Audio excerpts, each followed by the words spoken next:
And ఇప్పుడు present సిచ్యుయేషన్‌లో ఒక్క మాట అంటే చాలామంది భయపడుతున్నారు. ఆ మాట హార్ట్ అటాక్. Yeah. మనం ఇందాక కూడా చాలా సార్లు డిస్కస్ చేసుకున్నాం. ఏంటి సార్ ఒకప్పట్లో 45 ఇయర్స్ ఉన్న వాళ్ళకి, పైబడిన వాళ్ళకి హార్ట్ అటాక్స్ వచ్చాయి వెరీ కామన్‌గా.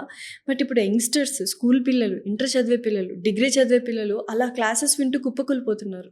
రీజన్స్ ఏంటి? ఫస్ట్ థింగ్ నేను ఒకటి చెప్పాలనుకుంటున్నాను. ఒక అధ్యయనం చేసింది. ఏది ఐసీఎంఆర్. ఓకే. ఈ అధ్యయనంలో ఏమన్నారంటే first thing vaccine is not the cause for heart attacks. They ruled out. Confirm చేసింది. అది బట్ అది చేసింది. నిజమా కాదా? అది బిఫోర్ ఏప్రిల్ 30. హ్మ్. లాస్ట్ ఈ సీజన్ ఇదే టైంలో వాళ్ళన్నీ ఈ విధంగా డెత్స్ అవుతున్నాయి అంటే because of not the vaccine అన్నారు.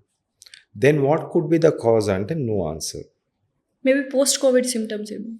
No answer.